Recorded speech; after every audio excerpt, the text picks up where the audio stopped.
Characters that have existed for as long as Spider-Man go through cycles of reinvention and resets. In these phases, there are some things that do not get touched. Elements that are so ingrained into the lore that they transcend most reboots. J. Jonah Jameson is one of them. First appearing in Amazing Spider-Man #1, he's almost always been a part of Peter Parker's supporting cast. The Daily Bugle is a constant fixture in Marvel's Manhattan, just as constant as Jameson's hatred for Spider-Man. I think he's calmed down a bit since the 60s. Either he's been medicated or writers got bored with keeping him psychotically angry.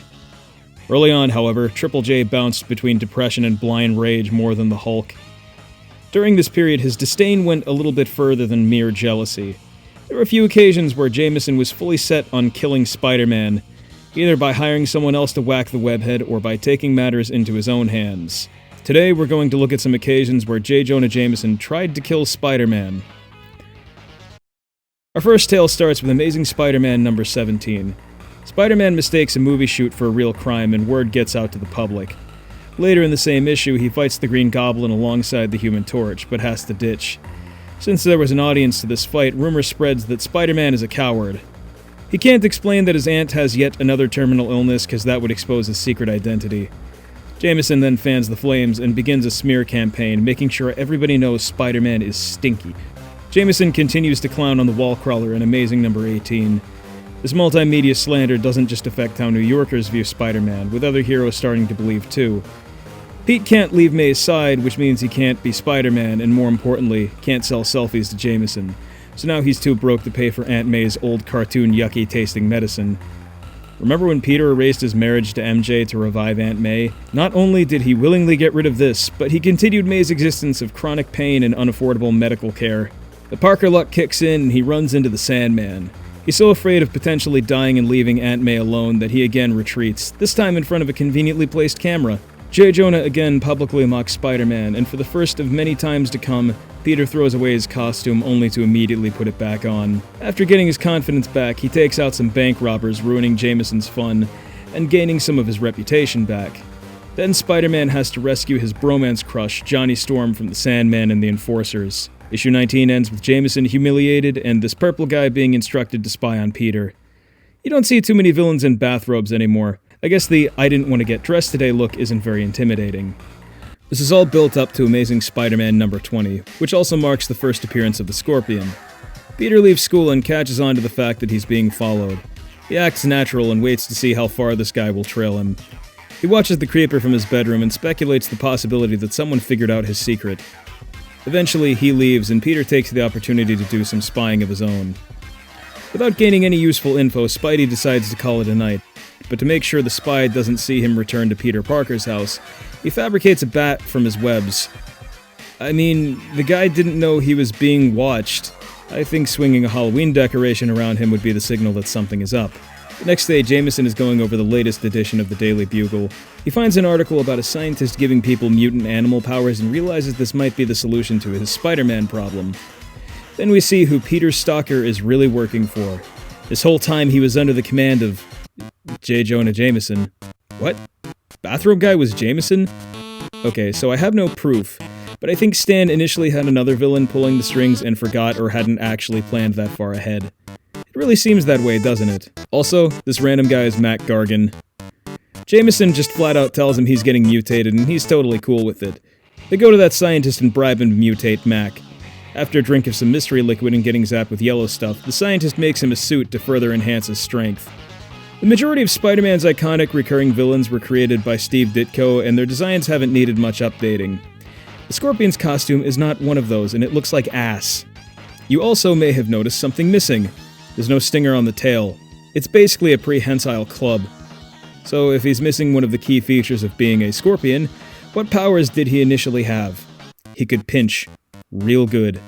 Oh, it's a good thing he isn't fighting Nipple Man, because he wouldn't stand a chance. Earlier, Peter saw Mac talking with Jameson and returns to the Bugle to give Mustache Man a chat. For once, Jameson isn't a douche. He's so nice that this is actually what tips Spider-Man off to this being a trap. As he swings away, he's jumped by the Scorpion. Spider-Man is caught off guard and the fight's as one-sided as a coughing baby versus Nipple Man. Meanwhile, the scientist realizes he may have fucked up, and the transformation will drive Gargan insane. I couldn't have seen that coming. The scientist rushes off to give him some pink shit, and that should make everything all better. With Spider-Man defeated, the Scorpion claims he could beat anybody, and he's done taking orders from Jameson. Gargan immediately decides to go on a crime spree and attacks an armored truck. It's kind of like when you're in between missions in GTA and you want to cause as much mayhem as you can without any end goal. The scientist catches up with the Scorpion and offers him the antidote. Mac doesn't want any Pepto-Bismol and he climbs away. The scientist tries climbing after him, but he doesn't have any bug powers, and he begins to fall. In one last desperate attempt, he throws the flask at him. Was he expecting that it would land in his mouth and he'd readily suck it down? Nah, instead it smashes on the wall and he's street pizza. Dumbass. Spider-Man gets a second wind.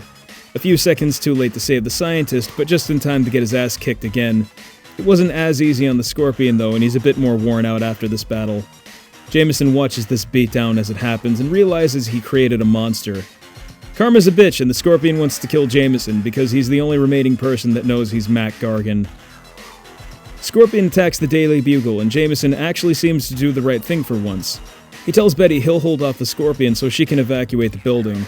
Really, he just wants the place empty in case the Scorpion says anything incriminating. Spider-Man gets his third wind, and this time fights a little smarter, using his agility to his advantage and keeping out of the Scorpion's range. He uses a thicker webbing on Scorpion's feet, keeping him stuck in place. This gives him the chance to rip off Gargan's tail. Spidey keeps dodging punches and beats Mac until he's out. Jameson seems to not have learned any lesson from this, though.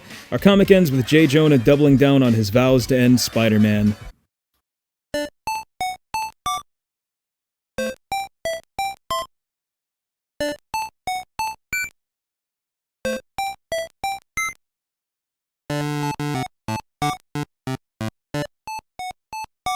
Our next case of attempted arachnicide begins in Amazing Spider-Man number 25. Peter leaves Liz's house after a tutoring session. I bet Pete was showing her his other kind of webbing in there, if you know what I mean. On his way home, he spots some crooks trying to jack a car. He uses his spider signal to lure a patrolling cop to the thieves and takes some pictures to sell to his ill-tempered boss. Then, after making his way back to Queens, he begins work on a spare costume, since he's been in a few situations where it was badly damaged. In the morning, he takes the pictures to the Daily Bugle. At first, Jameson doesn't give a damn until Peter tells him how bad it'll make Spider-Man look. Then, 'cause why not, a scientist comes in with a robot and says it can beat Spider-Man. I guess at least this one is supposed to be dangerous. That last one was created to do math or some shit, and the guy who built it made it stronger than the Hulk. Jameson actually took something away from his previous attempt and declines. Peter likes the idea of the challenge, however, and convinces Jonah to hear the guy out. He's also fully aware this thing is going to blow up in Jameson's face. This inventor is Spencer Smythe, the scientist who would start the lineage of Spider Slayer robots. And also he turned his son into this thing. Smythe hands Peter a glass orb containing a spider and explains the Slayer Mark I can track spiders anywhere. Pete realizes he may have screwed up when the arms ensnare him instead. Smythe takes note of this, but he's an idiot and chooses to ignore it. Jameson then rents the robot from Smythe. Rent? Smythe instructs Jameson on how to use the robot, and they set it loose. I don't know why they put his face on it. I feel like he'd want to hide he's doing this because he's a public figure doing something illegal. The robot immediately hones in on Spider-Man's location. Peter is at school and hauls ass when he sees the robot. The other kids chase after him because Flash earlier challenged Peter to a fight. Did he really forget how the last one went? Parker slips away and changes into his costume right as the Spider Slayer catches up. He leads the robot to a more crowded area because he was smarter than Jameson and knows people will recognize his big stupid face on it. Spidey tries stopping it, but this thing has counters to his webbing. Betty tries to help Spider-Man by messing with the controls, but Jonah kicks her out. She knows Peter can help, so she makes her way to his house, running into Liz on the way there. They're greeted by Aunt May, who informs them that they got some competition with the first appearance of Mary Jane. Kinda. So Mary Jane had been a bit of a running gag for a while. She was the neighbor's daughter, and May kept trying to set her up with Peter, but he always declined, thinking she was super ugly, only to be shocked that she was a total smoke show later on. This is the first time we see her body. I guess MJ is so hot that Liz and Betty forgot what they were trying to do and leave. The Spider Slayer is still keeping up with Spider-Man. All it will take is one slip up for this thing to grab him. He can't run anymore and makes a last stand.